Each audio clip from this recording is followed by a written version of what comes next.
国主，请准臣带兵出城抗敌。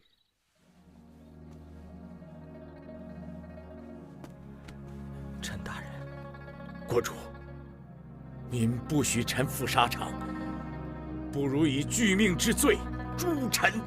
陈大人，回去护着你的家人，带他们走吧。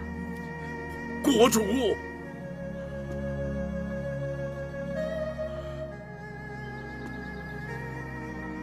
国主。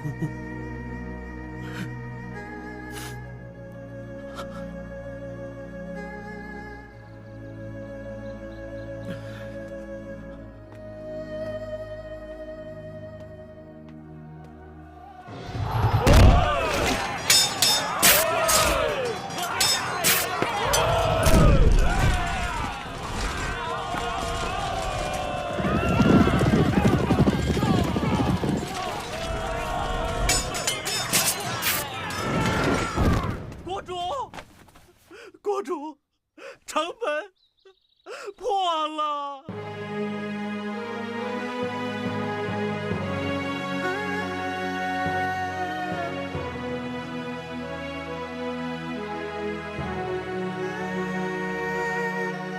国主，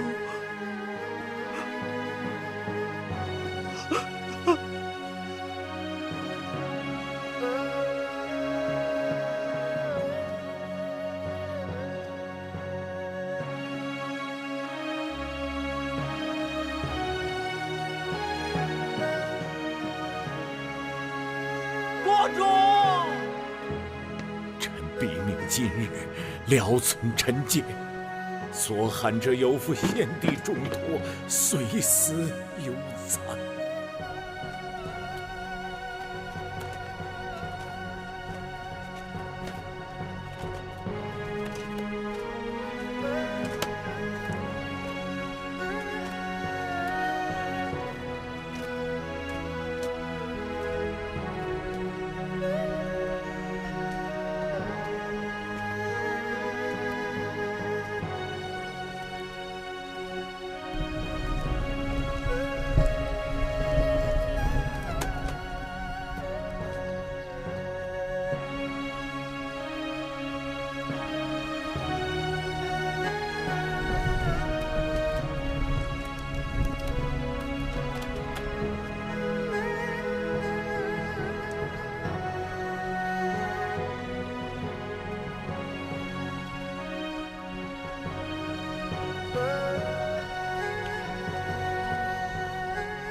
统统烧掉，一本也不留。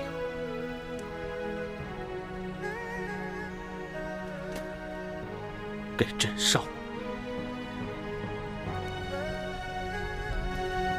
烧！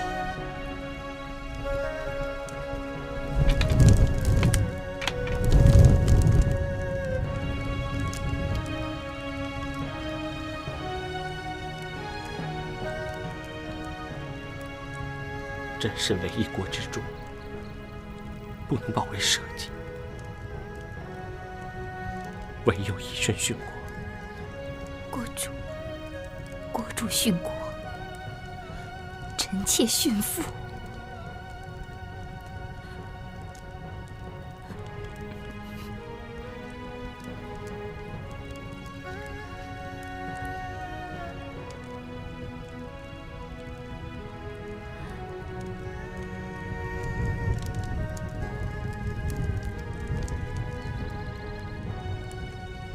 国主，娘娘，请准许宝仪和你们一起赴死。国主，娘娘，国主，娘娘，国主，娘娘，不能愿与国主一起殉国，请准许我们跟你一起死。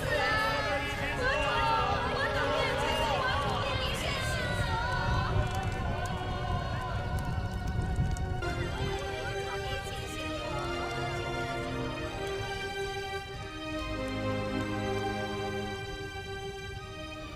你们不可以。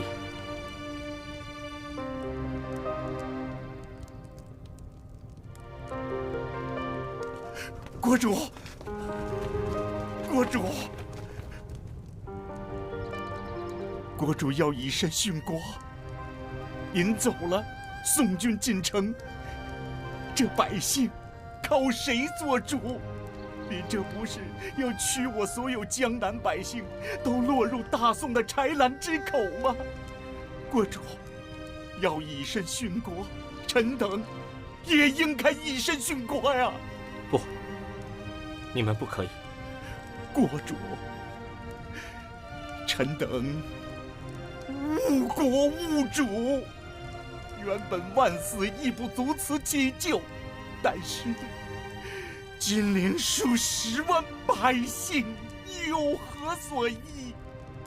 国主一向孝慈仁善，国主一向悲天悯人，连蝼蚁都不忍伤害呀！有何人在这最后关头，只求自己解脱，置亿万生灵于不顾啊！国主，国主，国主，臣冒死，请国主为天下苍生向大宋请命啊！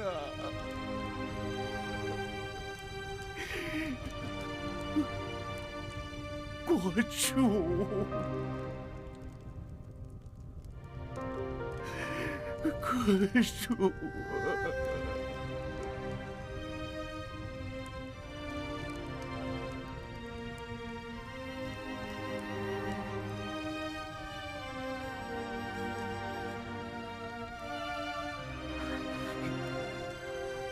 谢主隆恩。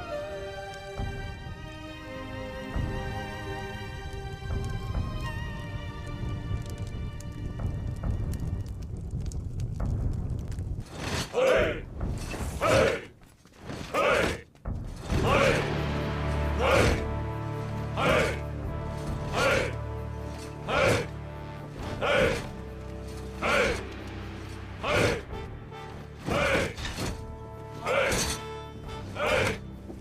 嘿，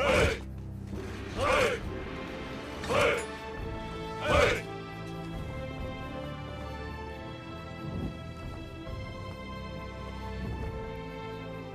阁下，想必就是李六郎吧？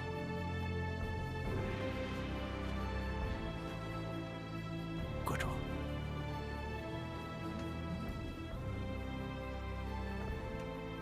李煜率臣僚戴罪军门，请接受国玺和降书。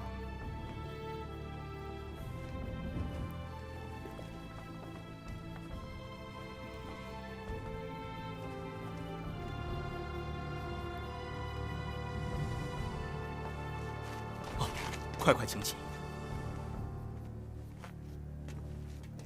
阁下言重了，末将甲胄在身，下拜不及大。李煜今后的行止如何？请将军指教。这个请您放心，皇上已经敕令，在汴河的风景胜处，为阁下准备了一所大宅，专供阁下安居。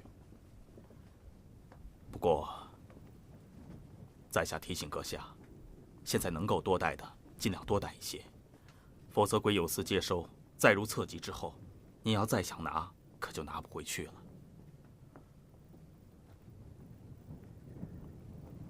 多谢将军指教。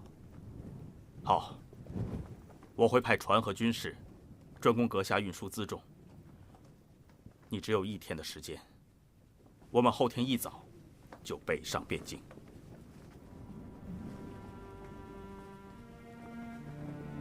多谢将军体恤。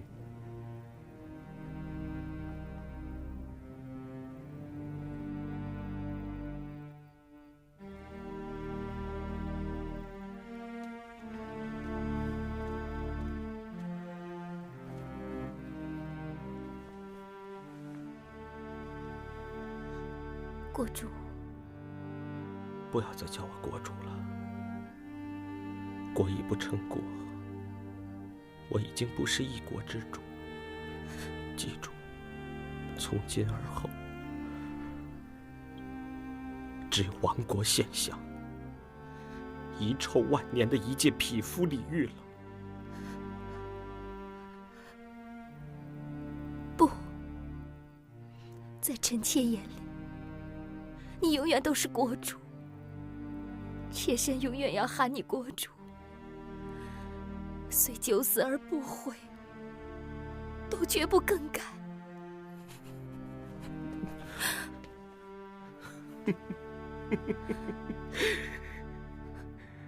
你们知道他们是怎么在背后议论我李煜的吗？他们说我反复无常，庸弱无能，沉溺佛道，昏聩糊涂。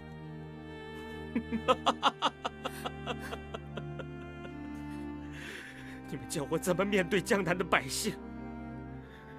怎么面对我的列祖列宗？臣妾知道国主的内心之痛，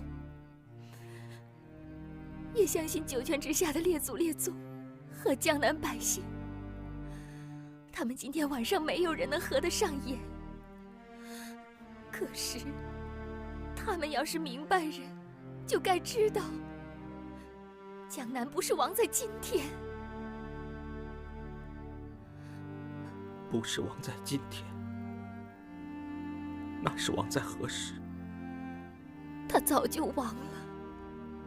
他亡在赵匡胤登基，先帝元宗立即以玉符锦旗金帛相贺那日。他也亡在扬州李崇进反宋，先帝巨源反而遣使大犒宋师那日。他更亡在先帝他自己逼宋迁都洪州，却留你独守金陵那日。谁让你这么说的？谁敢如此议论先帝？是姐姐，是娥皇，是他在临终前告诉我的，但他不让我告诉你，他怕你怀忧丧志。他还说了些什么？他还告诉我，国主天性仁厚，虽然国势衰微，但面对强敌，国主一定会忍辱负重，屈以维护。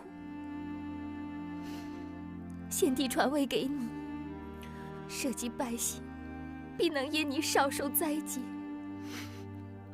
先帝他的眼光没有错。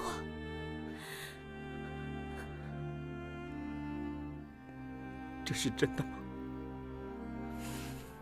还是你编来骗我的？不，娘娘没有骗你。小的不会说话，可是小的伺候国主半辈子，小的什么都看在眼里，什么都看在眼里啊，国主。你看见什么？小的看见什么叫人善被人欺。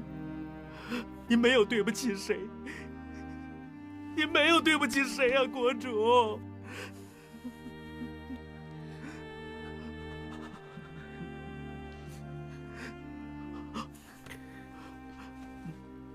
起来。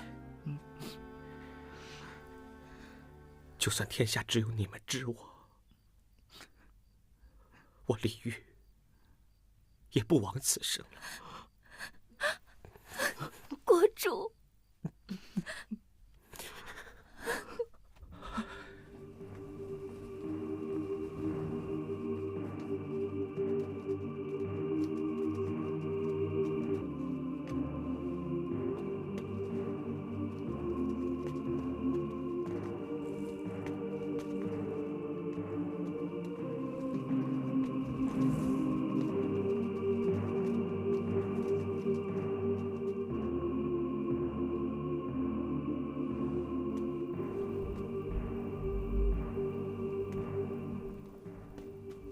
江南、江北、旧家乡。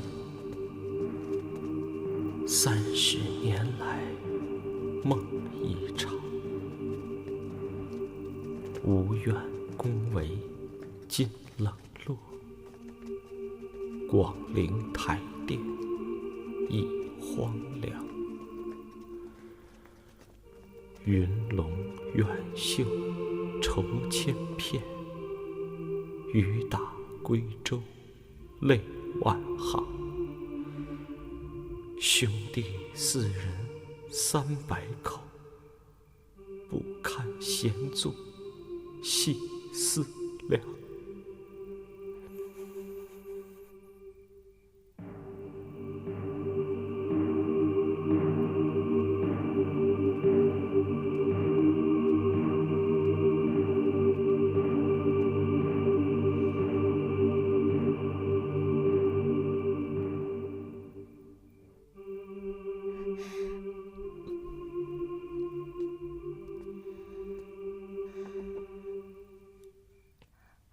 国主，今夜是除夕，宋军伙夫给咱们宫眷准备了饺子，还热腾腾的，您快点吃吧。来，吃元宝，年年好。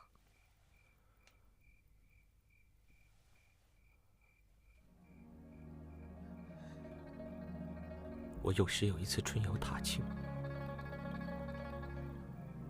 望见一户破落人家的春联，只有10个字。哎，哪里放炮？哦，人家过年。我当时没懂，现在总算体会了各种滋味。这可是朕39年来最不堪的年夜。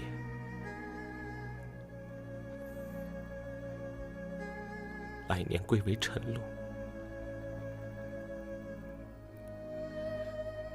还不知道该怎么样度日如年。就算年年都难过，可咱们年年都得过呀。书上不是说天行健，君子当自强不息吗？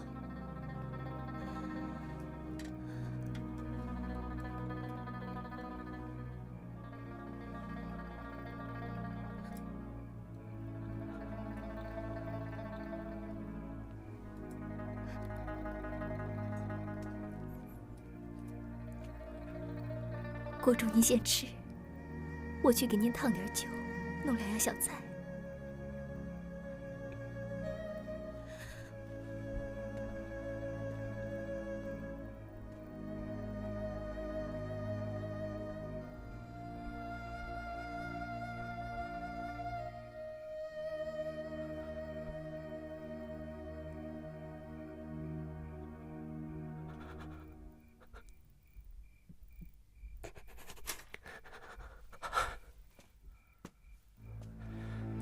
40年来家国，3000里地山河，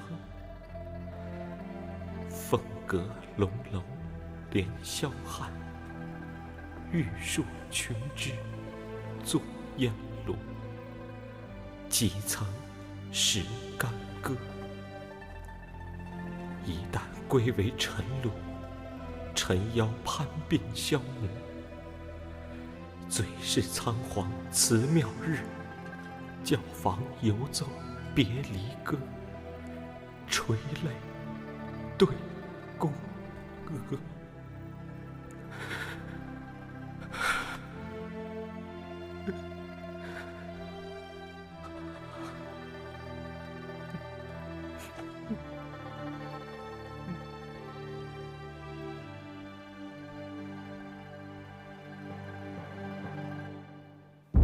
公元976年正月初4，李煜带着南唐官员，于大宋皇城崇元殿请降。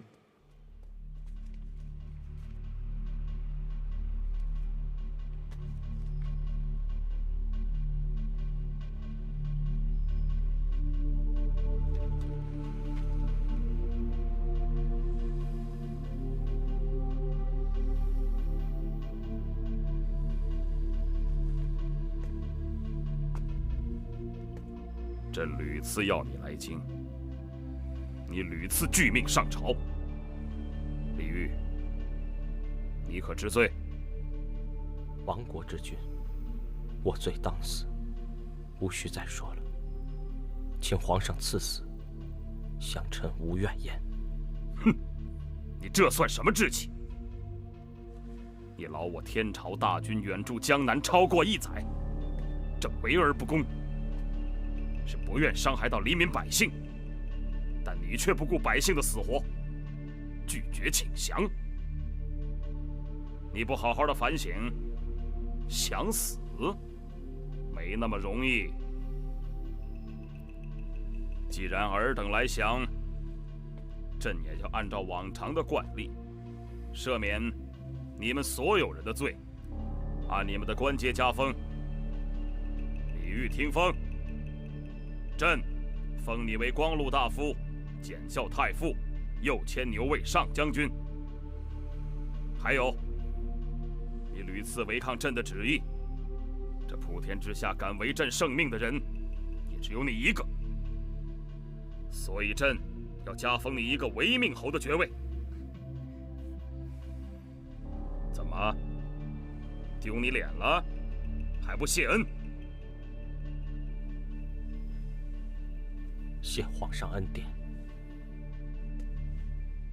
江南旧臣和李氏成员，也都可视罪加封诸位大将军，另加赏赐冠带、器璧、鞍马。谢皇上隆恩。另外，所有臣僚都听着，往后没有朕的旨意，任何人不得与李煜及其眷属有任何的接触、探视或往来。遵旨。这话怎么听起来像是专为我而立，冲着我来似的？防什么？是怕我像对孟昶一样对李煜？罪臣叩见皇上。平身。谢皇上。入座吧。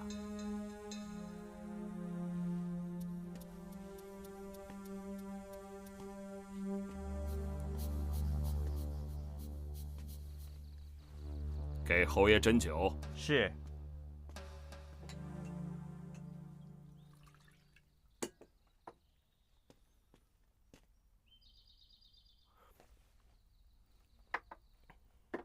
痛快，比起一听到要赐酒就痛哭流涕，生怕朕要毒死他的那个刘昶要强多了。皇上既然提起刘昶，臣就不由得想起他的一首名诗。哦，哪首诗？这里走，那里走，只是寻花柳。这里走，那里走，莫厌尽杯酒。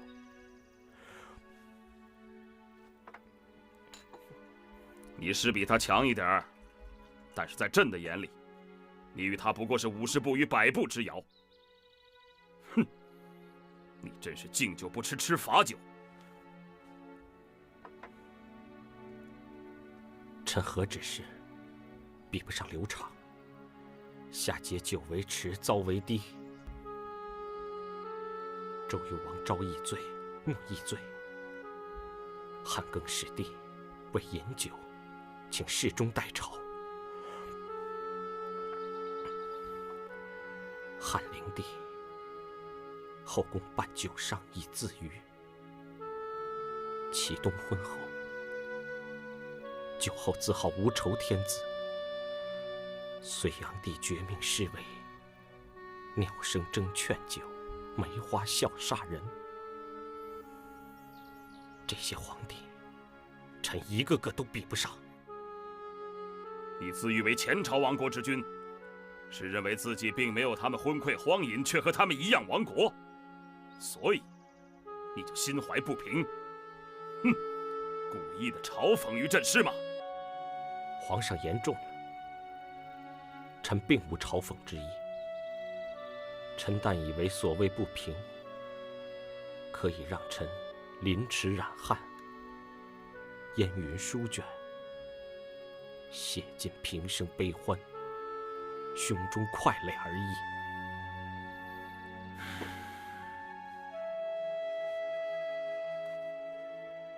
朕知道你诗词歌赋巨精，朕命你就以今日此景为题，吟一联给朕听听。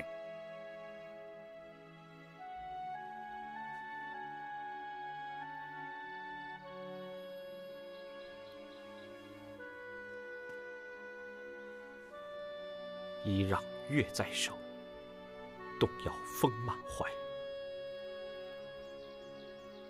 你是说你是月在手，而朕只是风满怀吗？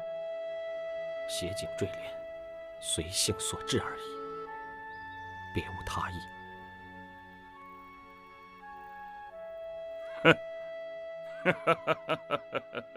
才思敏捷，一一成联。好一个翰林学士！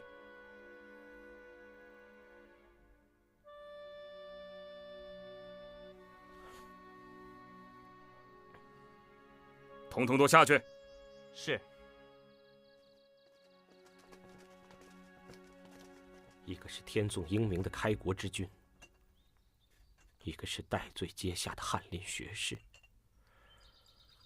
如燕雀鸿鹄，银光旭日，有什么好避人耳目的？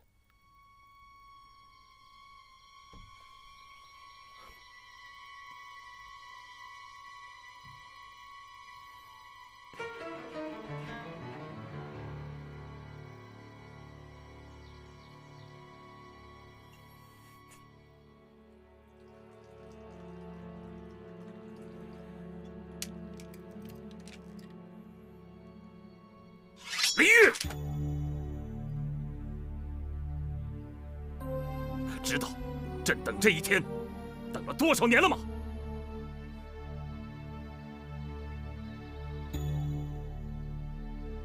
你错杀良将林仁兆，视为不仁，其罪一也；你逼死忠臣潘佑，视为不智，其罪二也；答应朕要照顾娥皇，却移情别恋，视为无情，其罪三也；怕死不敢来朝，逼朕大动干戈，这是无义，其罪四也。有此不仁不智、无情无义四罪，难道你还不该杀吗？欲加之罪，何患无辞？我江南以小事大，处处忍让示好，罄竹难书这些都不用再说了。可是你设计诬陷，诱我错杀忠良，我是不智不明，如了你的意。可是你这样赢得漂亮吗？你口口声声因为我不奉诏而罚我，是这样吗？几次在朝议里，朕刻意的维护你江南，而你却不能体察朕心，朕还不够包容你、忍让你的吗？如果你奉诏来朝，跟朕坐下来好好谈的话，朕还可以跟你商议如何的合并统一。可是你却不愿来朝，非要撑着一个小国，如今却落得如此败亡，这你还能怪朕吗？在皇上的身上，我看到的不是包容忍让，看到的只是霸气和权谋。你口口声声说天下统一是为了正义，为了百姓，可是你并吞我只有一个理由，你是侵略者，不是正义者。也许我不是一个好的国君，但是我有与生俱来必须要承担的天命。朝圣意味着投降，不到最后关头，我有文人的傲气跟自尊，我要争个理字，我要争对错，我争的才是正义。放肆！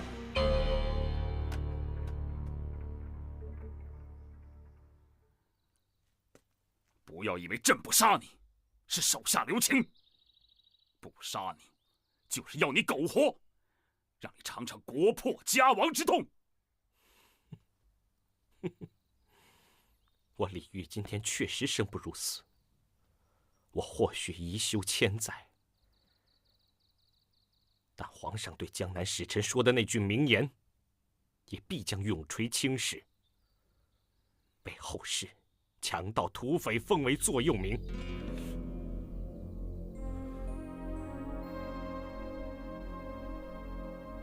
你听着，你在朕的身上看到了霸气和权谋，可朕告诉你，这恰恰正是开国之君应有的作为。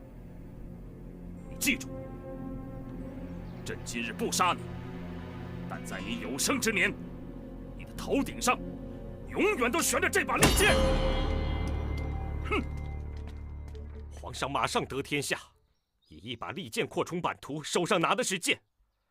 罪臣没有这个本事，我不能马上争天下。如今国家亡了，什么都没有了，我全都认输。不管我输得有多惨，至少我尽过力了，我输得漂亮。但我不是昏君，我没有错，我永远都不会退让。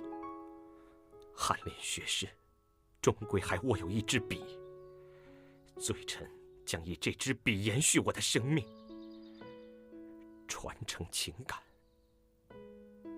千百年后，大宋千秋万世，但愿臣的生命也得以长存。我大宋能千秋万世吗？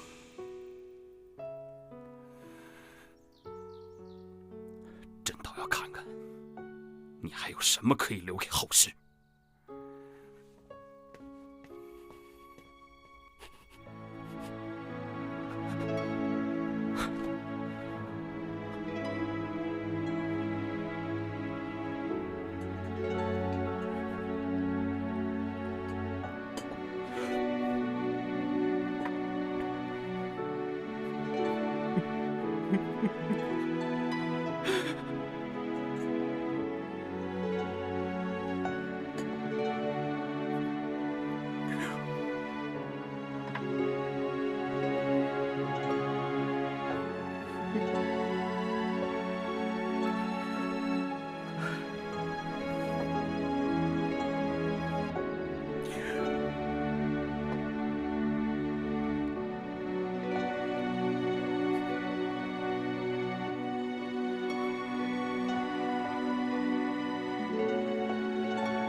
哎呦，国主！哎呀，国主，你可吓坏小的了！您怎么能扫地呢？这是小的干的呀！我能做，我能做。哎，国主，您的手是拿笔的，怎么能拿扫帚呢？哎，让小的来。国主，这是晋王派人送来的信。下去吧。是。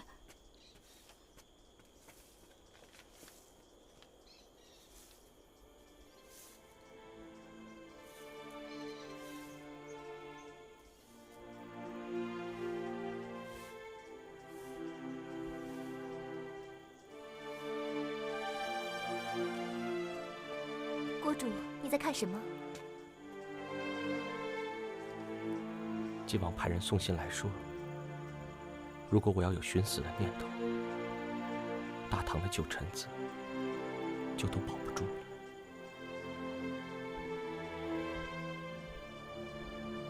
国主，你一定要坚强一点。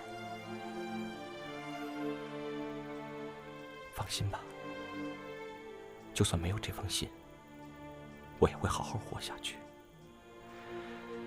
因为我答应过娥皇。更何况，我还有你。国主，你不仅有我，你还有笔。你的笔墨纸砚，臣妾已经按你的习惯为你铺排好了。往后你有什么不开心的事，都把它写出来，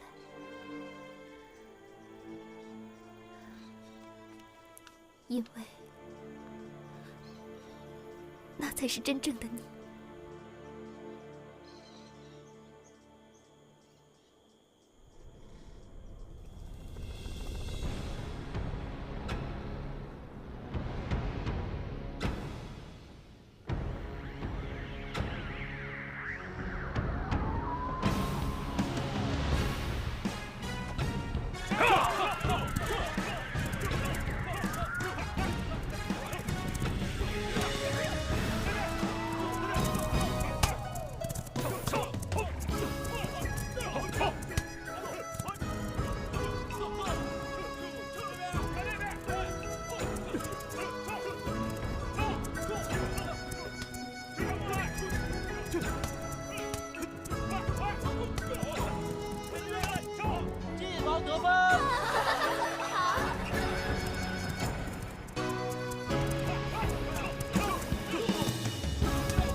奉皇上口谕，传郑国夫人进宫。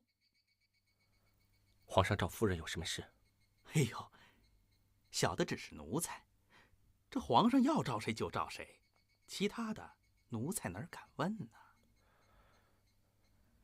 都这么晚了，这么晚进宫干嘛？这个小的就更不敢问了。这有的事情白天能做，可有的事情呢，还非得晚上才能做，不是吗？要找郑国夫人，除非皇上先赐罪臣一杯毒酒。哎，别，可别！您是违命侯，您敢违命，小的可不敢违命啊！郑国夫人，小的就在门外候着，您可别让小的等得太久啊！娘娘，国主，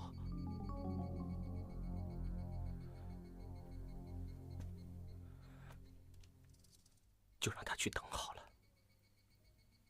我是不会让你去的。国主，与其我们在这里等，还不如让臣妾去。臣妾去听听皇上说什么。万一你发生了什么事情，我是不会独活的。国主，大唐百姓的性命都在你的手上，就让臣妾去吧。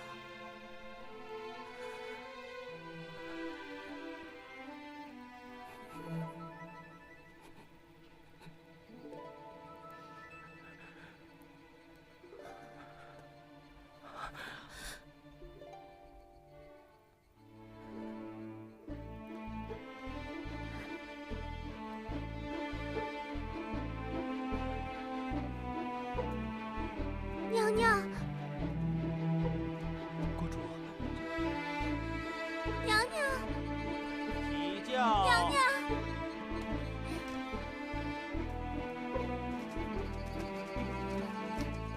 娘娘。帘外雨潺潺，春意阑珊。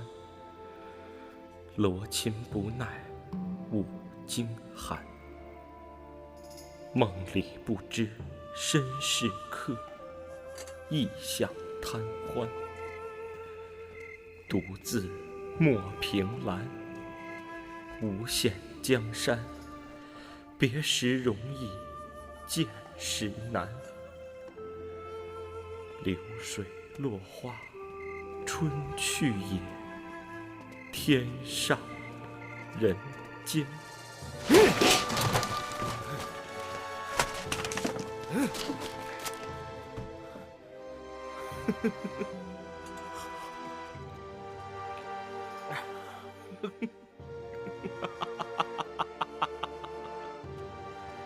皇上，郑国夫人到。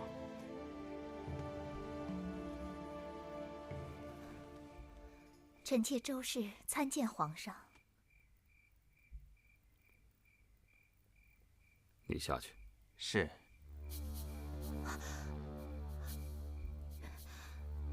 平身。谢皇上。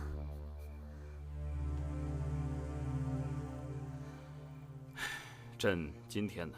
皇上，臣妾有话想说清楚。臣妾是祥妃，皇上可以占有我，但臣妾的夫君不是孟昶，请皇上白纸黑字写清楚，保臣妾的夫君一切平安。你误会了，朕找你来，只是想让你看样东西。你过来。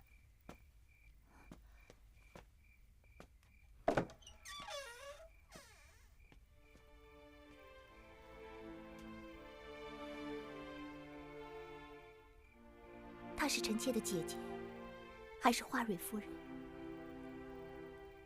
这张画像已经跟随朕很多年了。那就是臣妾的姐姐了。皇上，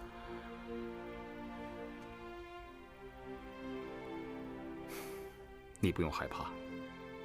既然你是娥皇的小妹，那朕一定会把你当成自己的亲人一样看待。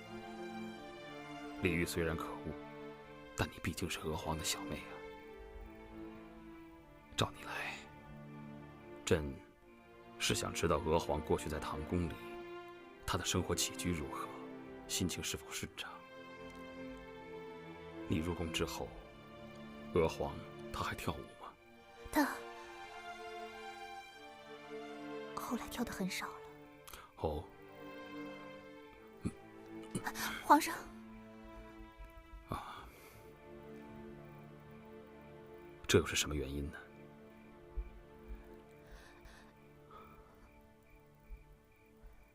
娥皇，朕对她用情很深，一生都难忘。但是李煜却轻易地背弃了她，娥皇真是不值啊！皇上，都是臣妾不好，是臣妾爱上了姐夫，才使姐夫成了始乱终弃、用情不专的人。臣妾的夫君不是无情的人。姐姐死后，他一直自责，很伤心。皇上，你要怪就怪臣妾好了，你不要再怪臣妾的夫君了。他丧妻亡国，他的心比谁都痛。皇上，你不要再为难他了。皇上，你要下罪，臣妾愿意一个人扛。你要判死，臣妾绝不求饶。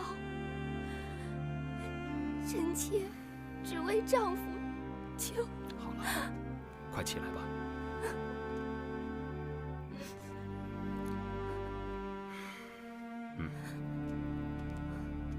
朕并没有怪罪你的意思，也绝对不会因此而加罪于李煜。你放心吧，和你聊一聊娥皇，只不过想减轻朕对她的思念之苦啊。皇上。好，这块玉佩送给你，就当朕认下你这个小妹了。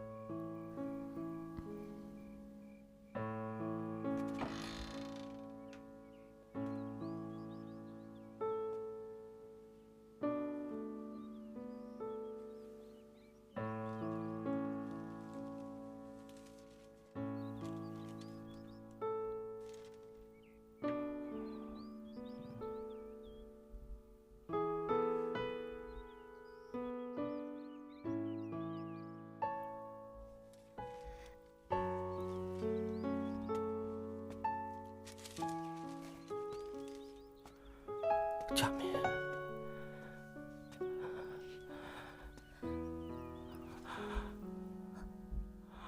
把佳敏还给我。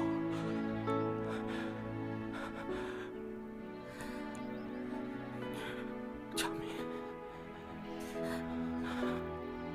国主，佳敏在这儿。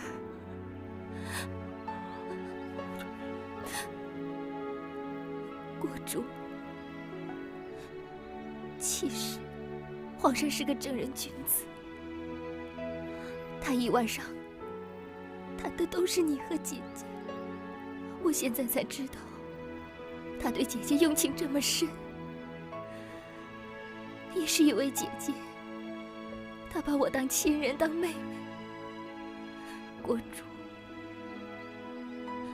你真的误会了。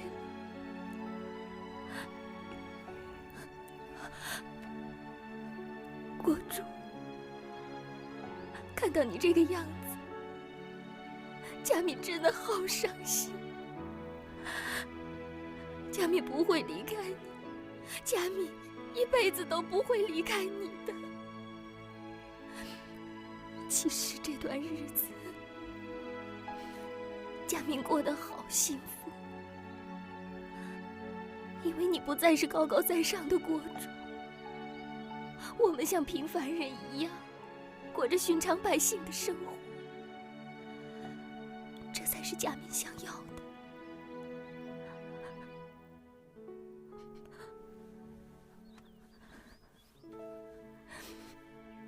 这才是佳敏想要的。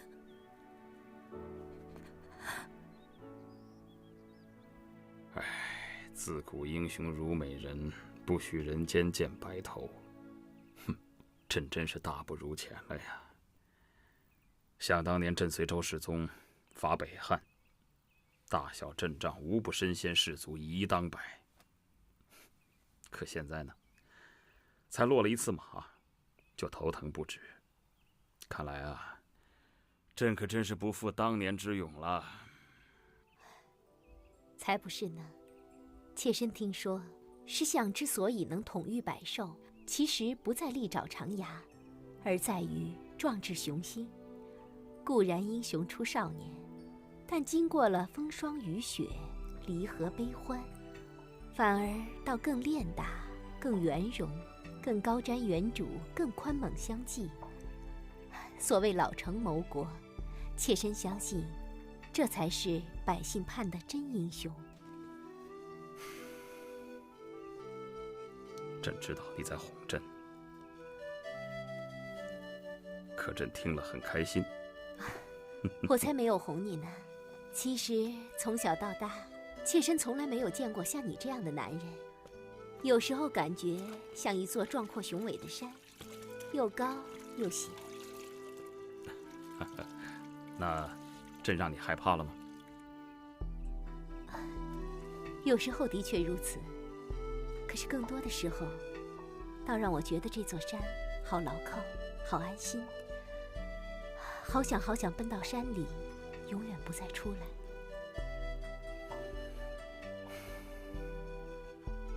好，那你就让朕这一座大山，永远的陪着你一块长相厮守，一块伴着湖海大地，一块老去，好不好？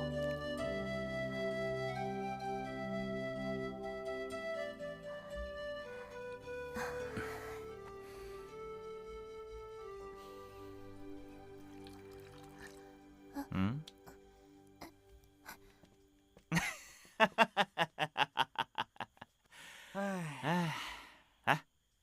怎么回事啊？这好端端的叹什么气呀？哎呀，不瞒王爷说呀，小的自幼净身，这饮食男女、人生大欲，就只占了一半啊。这另一半是怎么乐也乐不起来呀。得了，有什么不顺心的啊？凡事都想得开一点。来，喝酒啊，喝。哎，晋王，不是小的想不开，是皇上啊。哦，这倒新鲜了，有关皇上，你倒是说一说。晋王，小的跟别人不一样。哎，说句笑话啊，哎，小的是比上有余，比下不足啊。哎呀，公公啊，哎，你说这些跟皇上有什么关系啊？不是小的多嘴，那江南祥妃郑国夫人，也算得上是天仙下凡呐。啊，说的粗点啊，这是要脸蛋儿，哎，有脸蛋儿啊；要身段儿，哎，得有身段儿。瞧过的都说她像小花蕊夫人，嘿嘿，可就是不明白啊，为什么皇上把她召了去，又白白的把她送回去了？这，哎，您说说啊，这瞧在小的眼里，哎，这皇上真是暴殄天物，对，暴殄天物。你懂什么呀？那叫示恩，那是跟李煜套交情的。哼，哎，太矫情，没劲。哎，不过小的猜呀，也许皇上对花蕊夫人是3000宠爱于一身呐。既然这样，晋王，你不如要了那个小花蕊郑国夫人算了，不要再去想花蕊夫人坏了你们兄弟的感情啊！怎么了，晋王？别说娶小花蕊夫人，现在就是连见她一面也是很困难。你还记得那一天江南请降的时候啊，在大殿上，皇上对文武百官说，没有朕的皇命，任何人不得与李煜及其家眷进行接触、来往、探视。哼，你听听，这个话是冲谁来的啊？那是专为本王而立的，冲着我来的。看来皇上对我和花蕊夫人的事早就有戒心了。哼，想跟皇上求郑国夫人，做梦。是吗？的确，我凭什么都得让？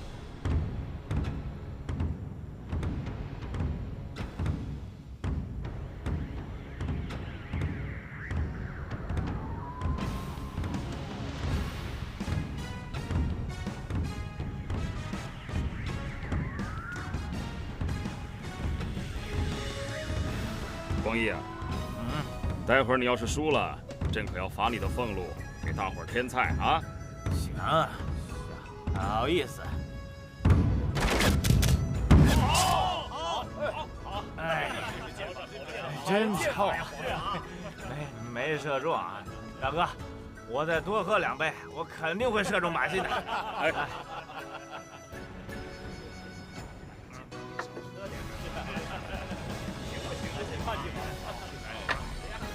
好，再来，把剑给我。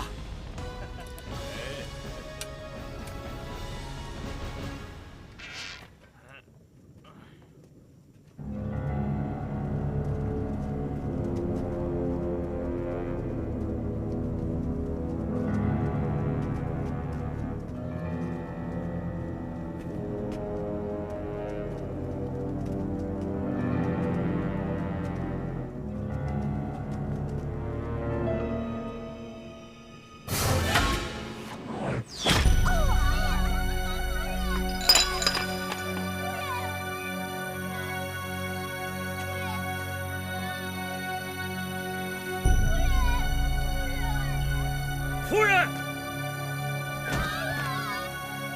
夫人，夫人，夫人，靖王，我不是故意的，快点救他！夫人，夫人，夫人。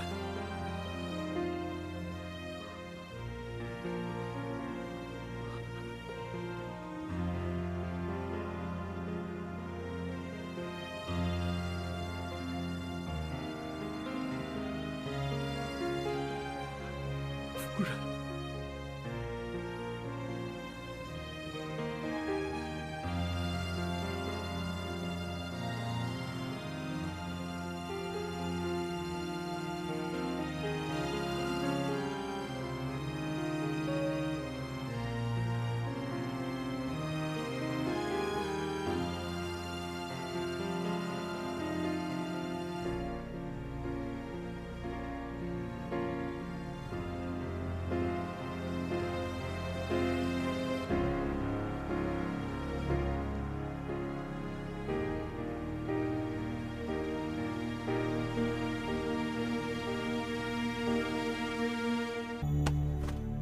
只是无情无义、无血无泪。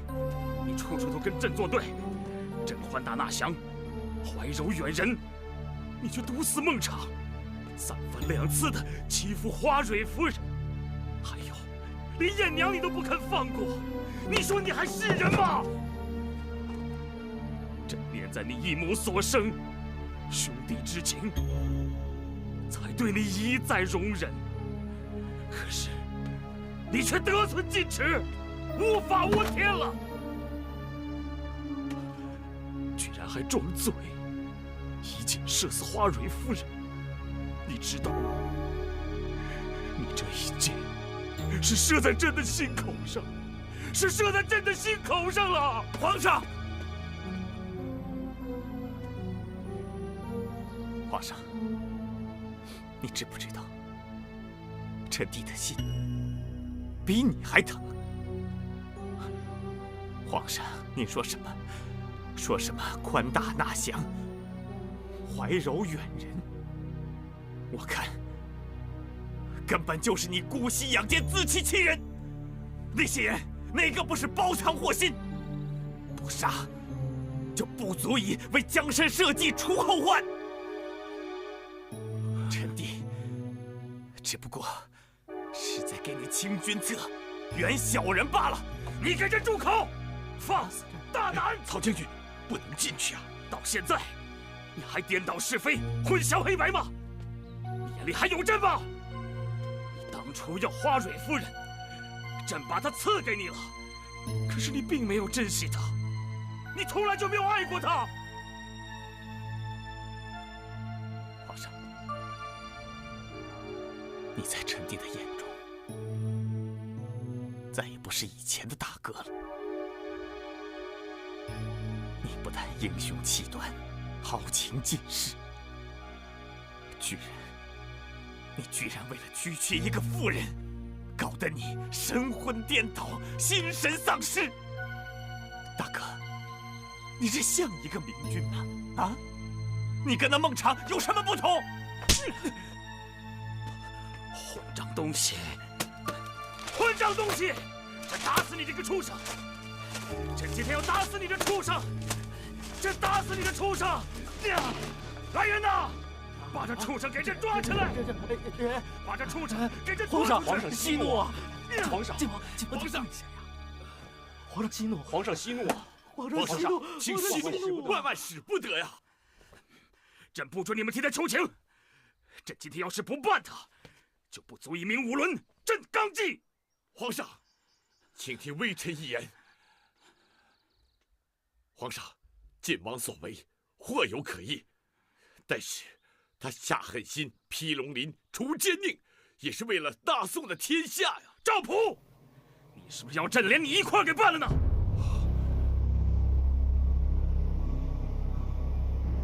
皇上，臣死不足惜。可是皇上，你难道忘了太后临终前所定下的金匮之盟了吗？臣已将此事告诉了晋王，微臣的意思是让晋王尽才尽能，让他辅助皇上统一天下。皇上，晋王可是储君呐，请皇上三思啊！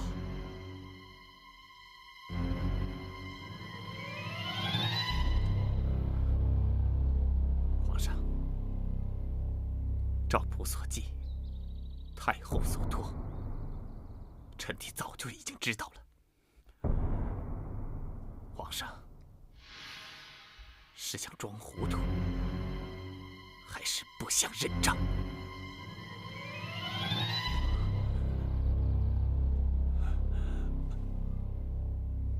朕明白了，原来你们两个人早就已经串通好了，要逼宫了吗？皇上，你们等不及了是吗？金匮就在这里，你们既然如此心急，上前来拿！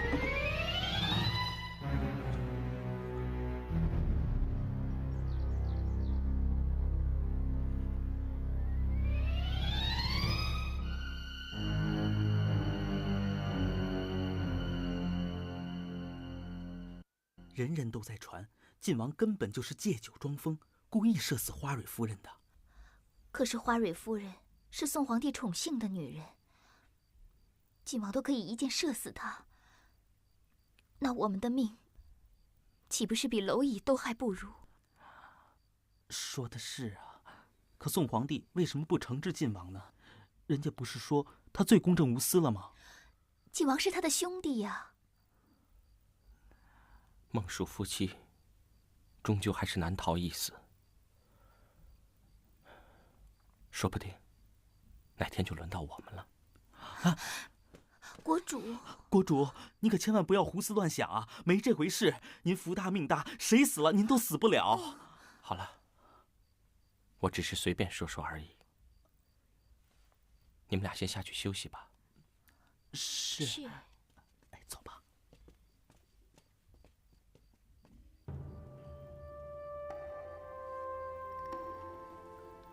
佳敏，有很多话，或许我已经说过很多次了，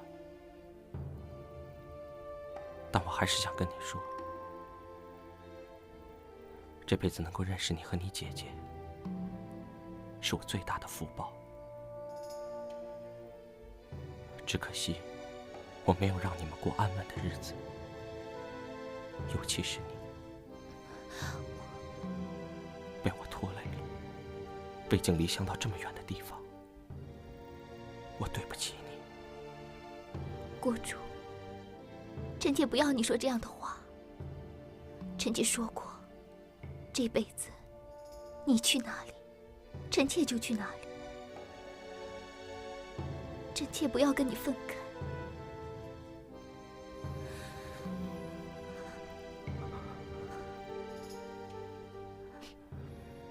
你知道吗，佳敏？是你让我还有活着的感觉，让我能够流泪，能够有回忆，能够梦回故国，哪怕这其中只有伤痛跟苦涩。我们好不容易才走到了这一步，虽然生命已经不掌握在自己的手中，但是我们要坚强下去。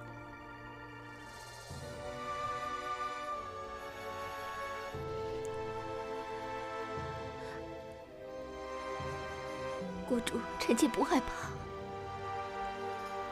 只要能跟你在一起，佳敏不害怕。